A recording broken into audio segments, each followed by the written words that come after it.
Hey there, folks. I'm Matt Hansen, And I'm John Johnson. and you're listening to Planes, Trains, and Comic Books. the podcast where we discuss favorites we've reread, comics we want to read, and everything in between. And here's the comic we picked this week. Well, hey there, everybody. Welcome to a Christmas special of Planes, Trains, and Comic Books. Yeah, that's right. For 2019, first year we're up, we're doing Christmas specials. That's right. And what that means, if you don't know, is every now and then companies will put out, and it's not like an every year thing, but companies will put out usually a shitty book, but sometimes they're good, of a little one shot of a Christmas special of their character, and it's somehow usually Christmas related. So it's kind of interesting, but usually they're bad. It depends. I've read some really good ones, and I've read some this is just a money grab. So Yes. pretty obvious. Yeah, usually it's I wonder what's going to happen in this. And then you're like, oh, that didn't make any sense, and also didn't feel like the same character I always liked, and, So. Yeah, so Batman, Christmas time, okay, maybe I could see it. It makes sense. Star Wars comic at Christmas time? Why? Why do they even celebrate Christmas in space? Come on. Exactly. Yeah. How do they know? How do they know when Jesus was born? All right, no one knows. So, and I want to apologize ahead of time. I do have the sniffles a little bit. it's that time of year. So, yeah. Did you get your flu shot? No. Oh, I didn't. I don't believe in vaccines. So that'll be good. We'll both get real deadly sick, hopefully. Might be a real short podcast run, but we had fun while we were doing it, folks. So anyway, in the spirit of Christmas one shots, some of them are crappy, some of them are good. We're gonna start with our let's call them the three ghosts or whatever of our Christmas past. Of Christmas past. Because all of these are from the past; they're not from this year. But we're going to start with Army of Darkness. What's it called? It is Army of Darkness, Ash's Christmas Horror. Ash's Christmas Horror. So, who's that one by? That is James Couric and Dave Simons. Dave Simons. All right, so I don't know who any of those people are. And I think I looked it up, and this was when I was looking up on Comixology. It was written around 2011-ish. Yeah. So... And I should say that, this would not be possible, this episode, because I had this idea for this episode, randomly. I was like, man, I want to read that one Punisher comic I read a long time ago, but I have no idea how to find it, and I don't even know what it was called. And I pulled up my Comixology app. For all those of you who don't know, Comixology is a digital comics app that has a giant library of many issues. They are not a sponsor. It's not like you're getting a sponsor here, but although we would love a sponsorship, Comixology. So if you're listening, I would love it. But yeah, they have the ability to find pretty much any back issue. Most of them I found pretty much. They have a lot. I mean, if you're looking for some maybe really weird off kilter stuff, maybe not. But so basically, I just typed in Christmas into the search bar, and I found 3. I was like, oh, this is perfect. And they had the one I was looking for Punisher. So the first one, like we said, we were reading is Army of Darkness, Ash's holiday. What is it? Ash's Christmas Horror. Christmas Horror. Okay. So yeah. And that is what it was. Yeah. Let's just start off this with, hey, me and John are giant Evil Dead / Army of Darkness fans. Oh yeah. And I mean, you've met Bruce Campbell, right? Yeah, I met Bruce Campbell. I like it. Yeah, I like it enough that I rewatched them. I like the show when it came out recently. I've seen Army of Darkness since I was 6 years old. I love that character. Yeah, I have even read other Army of Darkness comics. I've gone out of my way to be like, oh hey, Ash versus I've read Freddy Shop versus Till Jason. You Drop. Yeah, the first I read the first couple storylines.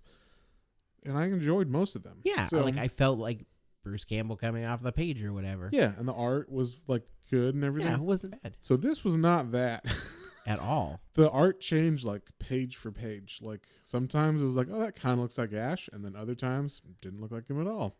And then I mean, even the chin would change, and I'm like, that's usually what they get right, that chin. So, but let's go through the convoluted story. Basically, like Ash, of course, works at S-mart, and apparently every year at S-mart, the Evil Dead beings, the Deadites walk the halls for some reason on those days, on certain holidays. Certain holidays, yeah. And then they, possess a person, or they possess people, and then havoc ensues. And apparently they've been doing it like this, where the store is always open on those days. And they're like, Ash, why can't you stop them from happening? So that's kind of the setup for it, is just evil's been happening on all the holidays, and this holiday just happens to be Christmas. But they are still going to have their holiday sales, gosh darn it. Well, yeah. And you will work. You gotta get in the black. So it's Black Friday, man. But this is not on Black Friday. But yeah, Christmas time. They don't say which day it is. But yeah, so you want to say the first half of it or whatever? Yeah, so he's got to be there for work. And the store manager is doing a giveaway. It's like, hey, everybody come to the store, where they're going to give away like stuff. I think like some free things, and then like collectible cashier bobbleheads and the stupid things. Stuff. I'm like, why would anybody care? People that like they're like consume, and so like yeah, because there was like panels of like kids like running over people to get them, and like running up to the like there's like the in-store Santa, and like pulling and screaming on things, and the children actually looked fucking terrifying. Yeah, they look like more Chucky demonic than the Deadites did. Yeah, and they weren't. Yeah, they're not Deadites yet. There's no. They're just children. Evil characters yet. Yeah, they're just children. I mean, maybe the writer and the artist have a little thing against children. Against children, maybe. But anyway, that's probably just the artist though. Yeah, but Ash is kind of talking about like the holiday suck and these things going on, and they have something like you were saying, evil history throughout the different holidays, and it shows like it's funny. I did like this panel. It was like the like old holiday aisle, and had discount holiday items from like every holiday. It was like a Valentine's Day thing, Easter Bunny, Thanksgiving, and there was like a big kind of like old Halloweeny tree, and that's where it kind of started. It looked like it was like coming into life. Okay, so first thing, I didn't get that. I didn't get that the tree was there as like part of old decorations or something. I just saw a tree appear, and then I was like, there was like a little clearance or price tag on like one or two. Right, but I didn't realize that was part of a decoration. I just thought, oh, the tree from Evil Dead is here, the one that like rapes the woman in the first one or whatever. So the rape tree's here. Yeah, the rape tree's here. So they didn't like set that up correctly exactly in the comics or in the panels. So I didn't get that until you just said that. So good on you for following it better than me. Veteran comic book store guy.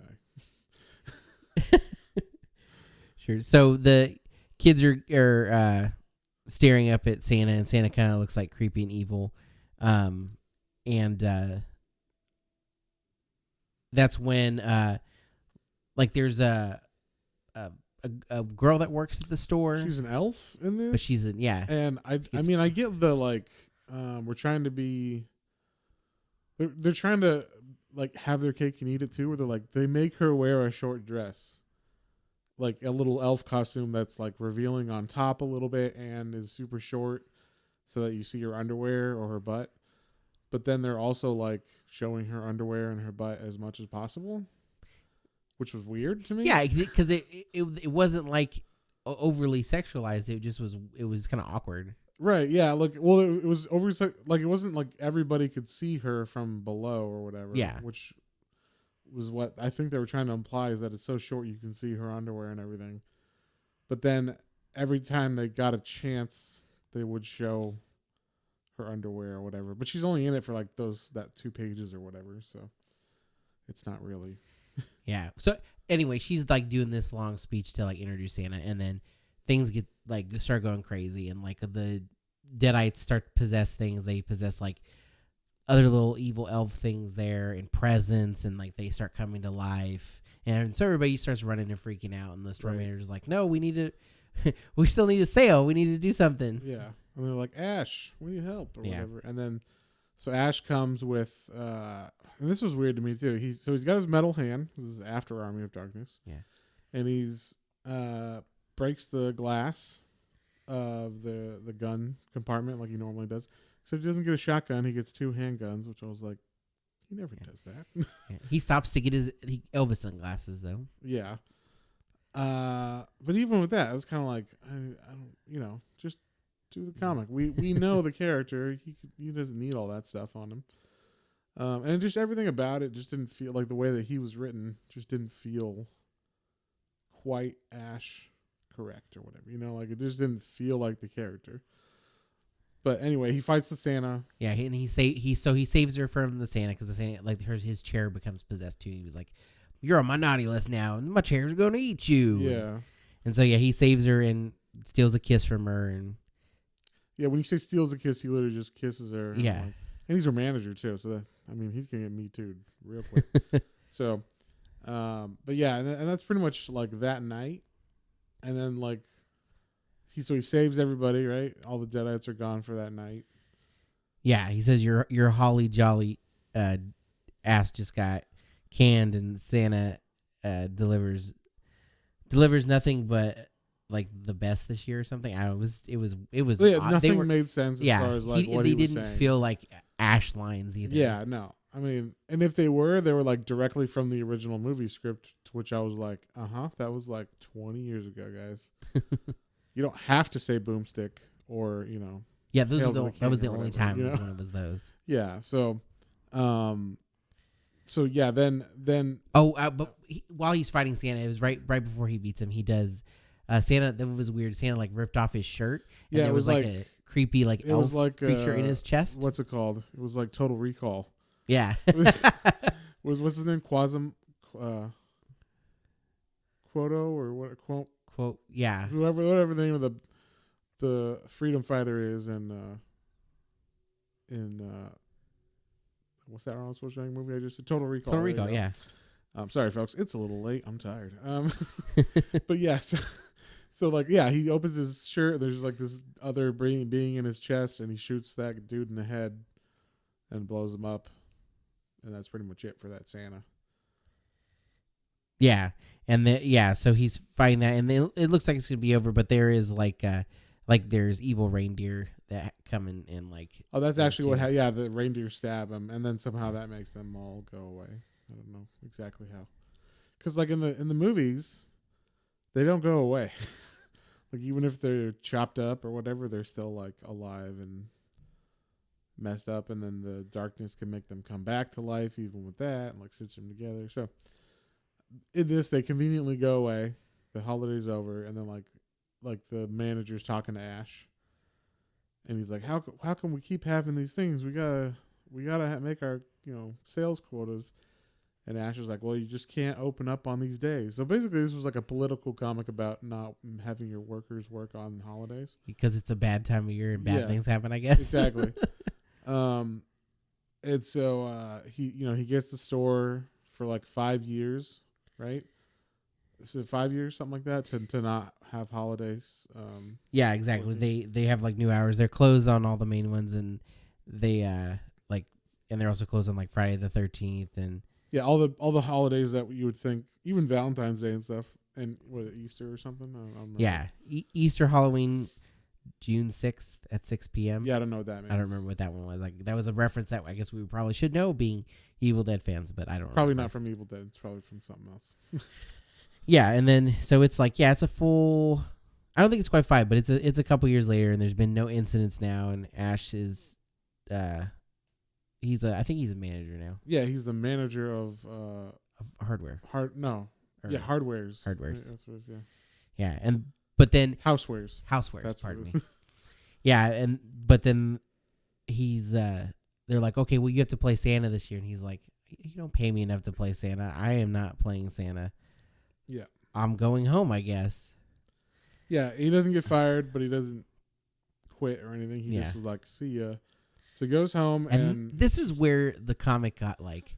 Yeah, I wasn't sure where the comic was going, because they kind of, you would think the fight at the beginning would have been at the end of the comic or something, and it was kind of like, okay, where's this taking us now? And I thought I was hoping like, oh, it'll get better. Maybe this will have a better ending.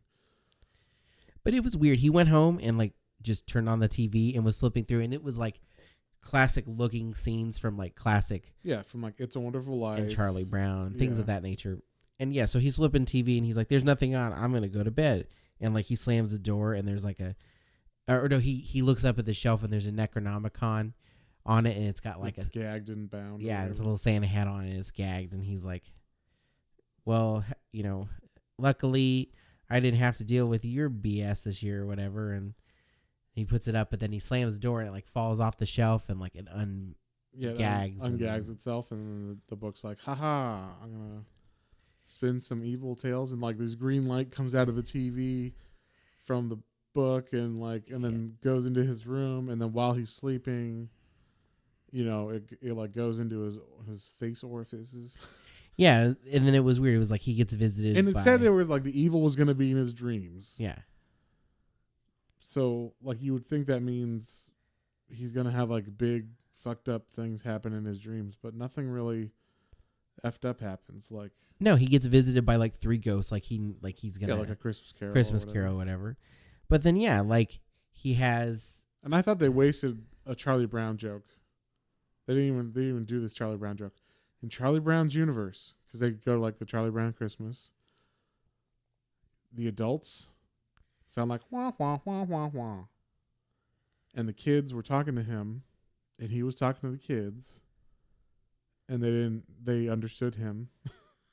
And I was like, what the hell? They did make the joke, actually, though. That was one of the things that I remembered is that... When did they make the joke? So, first they're getting to it, so he walks through one, and he sees, like, the Santa Claus or the snowman that's at the beginning of Rudolph the Red-Nosed Reindeer. And, like, all through these panels, the animation style is also changing to be, like, the animation from those... Somewhat. Some from very rough versions. Yeah, very rough. So that it goes from that, and then it turns into like How the Grinch Stole Christmas, and then Charlie Brown. And as he's going through Charlie Brown, the characters are like dancing around him. His voice turned into like it started off like that, but then the last couple things were like wah wah wah. Oh, I didn't get that. But I thought he was saying like it kind of the onomatopoeia that they used didn't convey that to me. I thought it would be like wah wah wah wah wah wah wah. Like no, it trailed off and it was short, so I could see how it could be missed because it was only a few.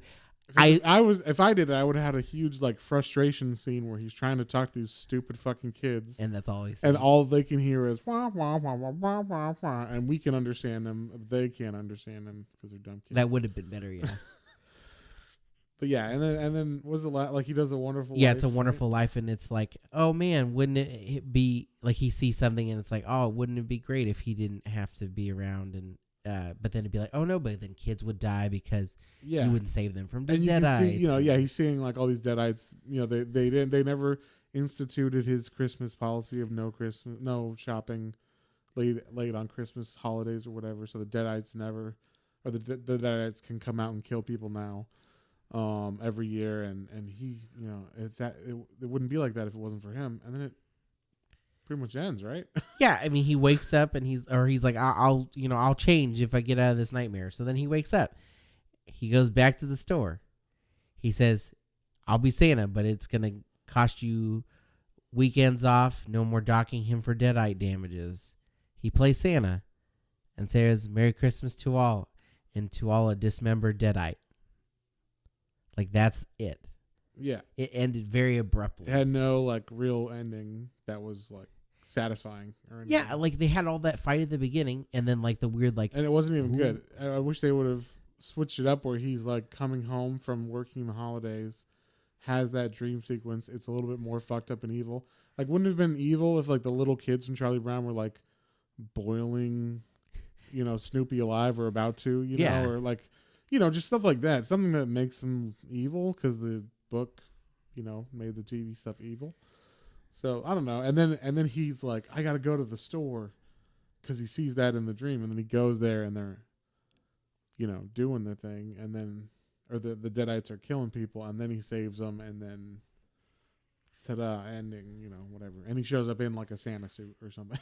Yeah, he should have showed up in a Santa suit to be. Yeah, because like, I gotta go there to be Santa because that's why he left, and and he was mad about it, and then now he's going back in a Santa suit, like, okay, I gotta do it because I don't want people to die, and then he's like, I'm too late, and he could have fought him then or whatever. You know what I Yeah. mean? Like they could have done a better pacing. I don't know.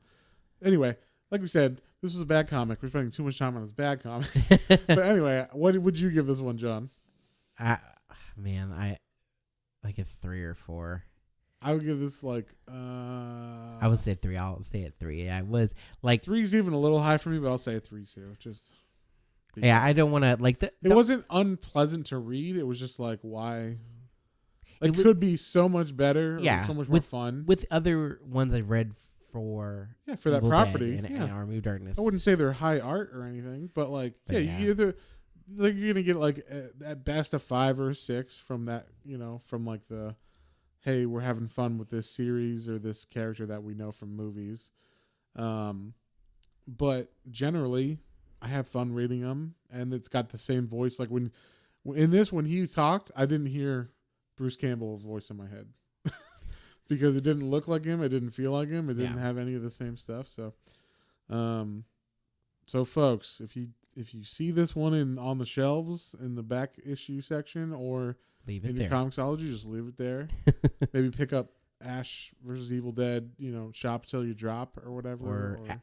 Or there are other great Ash versus Army of Darkness versus Transformers. That was actually surprisingly funny. Ash versus Reanimator, that was fun too. Yeah, I liked Ash versus Freddy versus Jason. That was fun. Yeah, that was actually really fun. Yeah. So there's definitely, if you like Army of Darkness already or Evil Dead, and you have an affinity for that character, there are some good comics you can read in that, and all of them are published by Dynamite, I believe. So, this is not one of them. And this is definitely not one of them. So, on that note, what did we read second, John? Moving on to bigger and better things, and by better things, I mean like this went definitely in the opposite direction. So next we did Punisher Xmas. Yeah. And this was Stuart Moore and E.P. Smith. Right. So I know who Stuart Moore is. I don't know who E.P. Smith is. But E.P. Smith has a very similar art style to whatever was going on in like the mid 2000s. Like every panel, I was like, it's so indescript. Like the art was okay. You could see what was going on, but it was so like, it looks like so many other people of that time period that it was just like, I can't tell you who did your this. style. Yeah, I can't tell who did this. It's not quite good enough to be like Alex Maleev or something. It's not bad enough to like write it off, So I was like, okay, whatever. Like that guy did it. Coming back into reading more comics now, I still have to say I still like the art a lot, and it was cool. Yeah, no, because it got wasn't all its point defined acrosses sometimes, and that was cool. Yeah, it got all its points acrosses. I can't talk right now. It got all its points across as far as what art is supposed to do. It was just a little bit like we're trying to be, what's the comic? Alias or something from that time period, and we're not that guy. We're not quite that guy, but we'll try to be that in that ballpark or whatever. So yeah. So the story of this is, and the only thing I thought was weird about this one was Punisher has a naughty and nice list, and he actually writes naughty on it, and I was like, the Punisher wouldn't write the word naughty. I like that actually. It was funny because it's the Christmas one shot. I allowed it. I was like, okay. You don't think the Punisher would be like, I fucking hate Christmas. You fucking naughty list. I don't think he would do that. No. I don't think Punisher, well, at least the ones I've read. I was like, Punisher Max? Yeah. Maybe not. Yeah. Punisher Max is the only Punisher that I've read for real. So maybe that's why. Maybe some of the other ones aren't as messed up and hardcore. But yeah. So basically he's writing a naughty list and a nice list, and he doesn't have anybody on the nice list, but he's got 40 names on like the naughty list that are all like mobsters. Yeah. And he's working his way through them on Christmas Eve or whatever. And apparently a couple days before, a child had died in the streets. And there was like some mob guy who, it was either like a cop shot the kid or the mob guy shot the kid. They weren't real sure on what happened. The newspapers were reporting the cop was doing it or had done it. So Punisher, puts all these people on like the maybe naughty list that, were questionable in that shooting and whatnot. And the rest he's trying to track down to get information. And all the people he's tracking down are all mobsters. So while he's getting the information, of course, he's going to kill them after they've given him what he wants. Or if they don't have what he wants, he's going to kill them. So, yeah. So any thoughts at the beginning here, John? I like that he had a naughty and nice list. I thought I thought it was funny, but it was, to me, is uncharacteristic just because it's that. But then it's not Punisher Max, so I could let him have it. But yeah, so like he's going through questioning people on the list and killing them just to get information. You know, he goes to the cop that was in that shootout. Yeah, the cop's one of the first thing goes, and he's like drunk in a bar because the cop is like sad that he killed a kid potentially. Yeah, he said, "I don't think I shot him or whatever, but you know, it was crazy or whatever." And so like Punisher talks to him, he's like, "Okay, cool," and then he like writes on the nice list the cop's name. He's like, "Good guy," you know, whatever, potentially. And then he goes and talks to the mom of the kid that died, and she was all broken up and everything, and he puts her name on the nice list. Yeah. Oh, but she says, you know what? If there's any information, you could go here, and she gives him a pardon me, a matchbook. Yeah, a matchbook of, I like the name, the Pink Putty Tat Lounge. Yeah, there you go. Strip club. And so that's kind of where things start to heat up. Because this is regular Marvel, so they can't say Pussycat. Yeah. So so it's in association with Warner Brothers, but not Putty Tat. And he goes to a strip club, and this strip club art was interesting because they had to they couldn't show anything for real, so it was like they just had if the lighting in it was super crazy, so like the girl stripping had you couldn't see anything, you couldn't see any of the underwear that she had on or whatever, but you could see the legs were white. When I say white, I don't mean skin color. I mean they were blasted in if they had a painted white on her whole body, kind of like Sin City or something like that, you know. But then, and you couldn't see anything in the script because it's Marvel straight up, so they don't want they want kids to be able to read it at some point or somewhat. It's obviously violent and fucked up, so I wouldn't give this to a child, but 15-year-old kid or whatever could read this. Yeah, so he goes there and he goes through and he goes into the back room because that's where the one mobster who was also in association with this is, and he's like some weird preacher-ish mobster, and he's got a church, but it's almost like a technology is the way church. It was weird. Yeah, it was very odd. But I did like it. He said he went in and he walked in the room and was looking, and he was like, I recognize all these faces. I should come here once a week and clean shop, murder everybody. Preventative maintenance. Yeah. I thought that was funny. I was like, oh, that's good. Preventative maintenance. You would like that. I do like that. I'm a big fan of preventative maintenance. Yeah. So he goes in, and the guy's name is Jimmy, Nouveau or something. Yeah, I think it's Nouveau. And he says, "You're on the naughty list, and there's only one way to get off." Eat some of these bullets. Basically, yeah. So he gets. Yeah, it shows he pretty much murders everybody in the church too, right? Oh yeah, he just kills everybody that's there. Yeah, his congregation is in the back of the strip club, but yeah. When I say church, I guess any temple could be a church. Yeah. So. What's wrong with that, John? Jeez. Meet where you can, people. Exactly. I mean, if everybody's already going to be there as long as you don't have to pay taxes, no cover, it's fine. No cover after no 2. Cover everybody after can 2 come down to the church. Yeah. Wow. More people go to that church probably. So he gets scratched off the list, and then that ends up clearing the cop too, because I guess he gets the information that he needs from it. Yeah, but doesn't he find so he finds out along the way? I can't remember. Oh yeah, because he finds a disc of all the records from Jimmy. Yes, and so in that he finds out that the mom actually knew Jimmy, and was one of his prostitutes, or is it just? I don't. She worked for him in some capacity. Yeah, and it wasn't a maid. It was either you're in on the business, you're selling drugs, or you're turning tricks or whatever. I can't remember what it was. Yeah, and I think that kid ended up being it was his son, right? Jimmy's son. They had. Was it his son? I didn't. That's I didn't kind catch of that reveal. That's kind of the feeling I got from it. Okay, she was it could have ashamed. potentially his. Okay, yeah, she was ashamed, but she also was in on it somewhat, on him being there, because she was like, "Oh, we're going to see that guy or whatever," and then she didn't protect the kid that day or whatever. She let Jimmy take him. So Punisher's like, okay, I gotta go confront her again, and she's like already on the run from the last time he talked to her.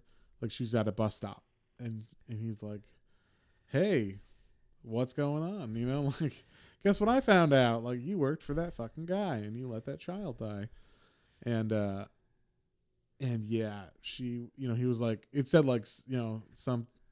Like, you don't have to kill everybody or whatever. Like, he has, like, an inner monologue where he's like, you know, sometimes you just let them, like, if they didn't actually murder anybody with their own hands, you can't, like, physically kill them.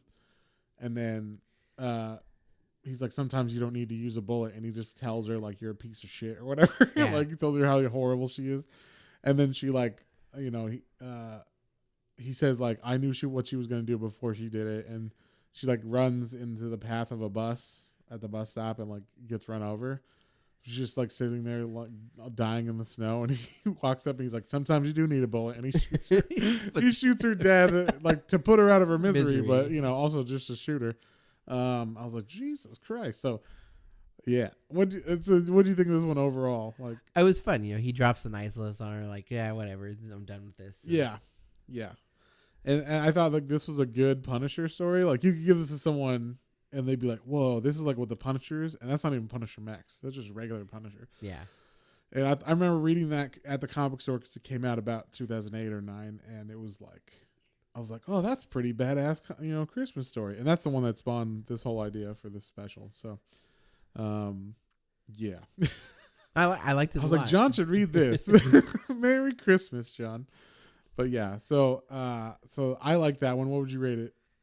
It was fun. It was a good story. It was a solid Punisher story. The art was it was dark and gritty. Yeah. So I would say a 6. It was good. It was fun. Yeah, I would say 6 too. Yeah, it was better than Batman Hush as far as like conciseness and everything of the story. Different, yeah. You know, it's a one shot. It's a quick. Yeah, these one shots, mind you, too. Like, but some of those are hard to write because you know you have to fit all this storyline in one. Sure. You have 30 pages, I think. Yeah, that's what I was gonna say. Is if you've never picked up a one shot before, for the most part it's usually like one like small actual comic, or maybe like the size it's of a little like, bit fatter. It's like usually one comics normally 24 pages. This is 30 pages or something. Yeah, and it's just one little snippet, you know, into this character. So it's usually the character doing something interesting or like or something, you know, for a holiday that they wouldn't normally put in the comic. They don't always do one shots. Like, this is not just Christmas. They'll do one shots for, you know, anything if it's like a special event or yeah, exactly. Army of Darkness and Obama versus Trump or whatever. they've done comics like that before. Yes, they'll you know, if they think they could sell, they'll put them out there. So, yeah. So yeah, but it was good. We both thought that was a 6. It was solid. It was fun. So on that note, let's get to the best one we read. This was fantastic. Yes. This was Hellboy, A Christmas Underground. So by the one and only Hellboy creator. Written and art by Mike Mignola, who created Hellboy. And I got to say, man, like, I haven't read Hellboy for a while, and this was like nice and refreshing. It was great. And I have to start off and say, seriously, that cover like gave me warm and fuzzies. Where he's like sitting in front of the fire. Yeah, he's like with like, I guess a demon knight or something. Yeah. But it looks like a Christmas Carol, but with Hellboy. With Hellboy, he's got his chops and everything. It was fantastic. So yeah, it's like like that's how you do like a humor with the horror, and it's like that's how you do it correctly. But yeah, so this book looked fantastic. The story was fantastic. This is exactly what you want in like a one shot. You could give someone to be like, so why read Hellboy? Like, what's so interesting about it? And you could be like, well, here's one issue that's fun, especially if it's during Christmas time. It makes more sense, you know. To give it to someone. It's one nice little self-contained story. So. Yeah. So the storyline of this is Hellboy. I don't know when it's set because Hellboy kind of goes back in time a lot, like to the 50s and 60s. But did it say what date? 1989. Oh, it's 1989. Okay, so it's a little later than some of it. But yeah, so 1989 in England. Okay, there's a village or there's a house. Yeah, all you really see is the one house, Mrs. Hatch's house. Yeah, and an old lady has just passed. No, she hasn't passed yet. Oh, she's about to pass. Yeah, she's about to pass. He goes because there's like word of something happening, and he meets the butler, and then he meets Mrs. And something's fishy going on besides her passing. Like, more people in this house have passed recently than should have. And she's just the last one that hasn't quite passed yet. Yeah. Yeah, she had a daughter. Of 3 children she had a daughter. But the one daughter it was strange because she disappeared like 5 years ago. And she disappeared in the cemetery where there was like not just like English tombstones and stuff. It says there were stones there from before, England was England kind of thing. Like, so they're like either Celtic, like weird stones, like Stonehenge kind of thing, but not quite as big as that. Or they're like something pagan-y. That's what they kind of like. Very much so. Yeah. And so she just disappears, and they don't know what happened to her. And I guess they don't, look into it more than that. Basically. So Hobo goes up to her room, and he, kind of talks to her and gets that little bit of information. The mom, Mrs. Hatch, yeah. And she says, yeah, okay. And she says, if you see her, will you do something for me? And because she figures that. Well, and she also says she's been visiting me. Yeah. Like, the daughter's been visiting people, and as they've been visited by her, they've been dying. So the mom was the last one to have people visit her, or to have her daughter visit her. So you're like, okay, what is this, some kind of vampire scenario or whatever? We don't know quite exactly. Yeah. But. So it says, take that. There's a box on the mantle. Will you take that and give it to her when she comes to visit? He's like, yeah, okay, I'll do that. And this is my absolute favorite panel in the entire comic. Was she sees Hellboy, and when she looks at him, it shows Hellboy in one panel, and then the next little one next to it, she sees him as Father Christmas, but it's John in that Hellboy style. Right. And it was so cool. Yeah, I like that one too. They just basically gave him a beard and a hood. Yeah, but it looked pretty much just like Hellboy. So it looked really cool, though. I liked it. Yeah. So he goes to the cemetery, and he gets to the rocks. Yeah. And that was because you're gonna say what goes into it in the cool part of the story, but I like this panel too, because he goes in the cemetery, the rocks, and like the way it like he goes into the area. There's a little rat on top of one of the rocks, and it's just one panel of this little rat, and the rat's like, "Beware!" This little beady eyes. Yeah. And Hellboy's like, "Fuck off!" And like punches it. Not the rat, but he's punching at the rat, and it breaks the tombstone, and that's So or the tomb rocks or whatever. Yeah. So then he goes down there, and he's looking around, and he sees like a Victorian house underneath. Yeah, underneath the ground. So yeah, that was wild. I did not know what was going on for a second. Yeah, you're like, is he dreaming, or is this actually what it's under here? But he was very much dreaming, or it wasn't him dreaming. It was someone, the monster down there putting on a hex on him. Basically, yeah. And he meets Anne. Yeah, the daughter. She seems very normal, except her eyes are kind of glowy. Kind of glowy yellow, yeah. She seemed like she was kind of floaty ghosty looking too. Yeah, she didn't seem like she was the monster though. Is what I mean. Like she didn't seem like she was like, I'm gonna murder you. She was just like floating around, like a ghost or whatever. She tells him like there's a secret garden down there where she used to play with animals, and some talk to her, like a mouse had like silvery eyes and things, like that mouse we saw. Yeah. Beware. And she said she met someone who can give her all her heart's desire, known as the second son of a king. The second son of a king. Yeah. And he gave her a ring and this beautiful place under the rocks. And then she visits her family, and one by one, they all come down there to live with her, i.e., they die. Right. I thought you were. Oh no, I can go. Yeah, so Hellboy's like, oh, that's interesting. Okay, that's wild. Here's this from your mom. Your mom gave you. And inside that box is a rosary, and the rosary, for all you who aren't Catholics, the rosary is. The rosary is a cross on a beaded necklace that you pray to. Exactly, and pray with. Yeah, there's different, usually other symbolized beads on the necklace, and they all represent something specific, and that goes hand in hand with a lot of mythology or very old Christian beliefs of like warding away evil spirits, or like, keeping the demons at bay. Right. So in this case, he gives it to her, and it like lights up like fiery red, and like there's these kind of like zombie like the family members that she basically talked about. Like, you see them and pop they're all around him and they're zombies. Like they've just been waiting behind the mask of this Victorian home that he's seeing. Yeah, They're just waiting to kill him. The cool thing of that too, I thought she had that ring on, and that ring fell off of her, and as it fell, it turned into like a little itty bitty salamander lizard creature thing. Yeah, well, it fell and it went from a gold ring to like a weird, kind of looked like a like an old pagan relic or something, and then when it hits the ground, it turns into like a salamander. Yeah, or newt, or something like that. Yeah, whatever. And it like breathes fire on Hellboy when it it's like yeah, and it yeah. I thought that was fire, funny. I'm like, he doesn't know. Hellboy can't get burned. Come on, man. Yeah, and that's so I guess that's the second son, I guess, but you're not in his true form yet or whatever that you see.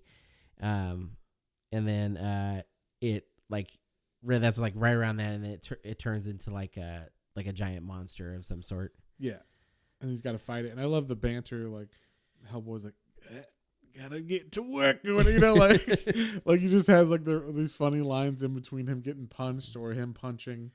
Stuff like it's kind of like Spider-Man, like when he's smart alecky while he's fighting. I like that about Hellboy, where he's got kind of like a snarky attitude, even when he's getting beat or like he would get his ass handed to him, and he's like, "That's all you got? Yeah, I can do this all day." It's gonna take more than that to put this dog down or whatever, So, what else happens? So they're fighting. They make their way to the surface, and while they're fighting and he's getting beat up pretty bad, church bell starts ringing, and from my understanding of that, it made me think, I guess, like the ground is hollowed. And yeah, I think that's what they were saying is like, okay, the guy didn't realize it until like they're outside or whatever, but once the church bells rang, then it was like, oh no, yeah, this is hollowed ground. Actually hallowed ground. And that's what defeats him. He turns into like dust and bone, basically. Either that or he's venom based, and he like the bells hurt his body. That's true.